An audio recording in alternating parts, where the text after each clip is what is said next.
দেশের জ্বালানি নিরাপত্তার সবচেয়ে গুরুত্বপূর্ণ কেন্দ্র চট্টগ্রামে ইস্টার্ন রিফাইনারি। এই একটি মাত্র কারখানা থেকেই পরিশোধিত হয় দেশের বিপুল পরিমাণ জ্বালানি তেল।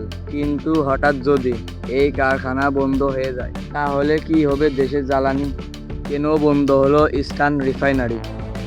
আর এর প্রভাব কতটা ভয়াবহ হতে পারে তা নিয়েই আজকের ভিডিও।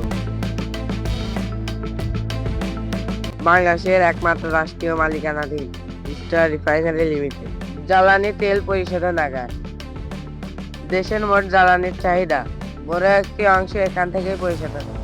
সাম্প্রতিক প্রযুক্তিগত সমস্যা রক্ষণাবেক্ষণ কাজের কারণে সাময়িকভাবে বন্ধ ঘোষণা করা হয়েছে। কর্তৃপক্ষ বলেছে ইউনিটের কিছু গুরুত্বপূর্ণ অংশ সমস্যার জন্য বন্ধ করা হয়েছে। এই কারখানাটি বন্ধ হওয়ার কারণে দেশে অনেক জায়গায় তেলের অভাব পড়েছে, কারণ দেশে ব্যবহৃত হয় ডিজেল, অকটেন, পেট্রোল এবং কেরোসিনের মতো বড় অংশ এই কারখানা থেকে আসে। যদিও বাংলাদেশ বলছে তাদের কাছে পর্যাপ্ত পরিমাণে তেল মজুত রয়েছে, তা দিয়ে আপাতত পরিস্থিতি সামলানো যাবে, কিন্তু দীর্ঘ সময় বন্ধ থাকলে সংকট তৈরি হতে পারে। বিশেষজ্ঞরা বলেন একটি মাত্র কারখানার উপর পুরো দেশের নির্ভরতা ঝুঁকিপূর্ণ। ইস্টার্ন রিফাইনারি বন্ধ থাকায় আমদানিকৃত তেল সরাসরি বন্ধ করা সম্ভব না।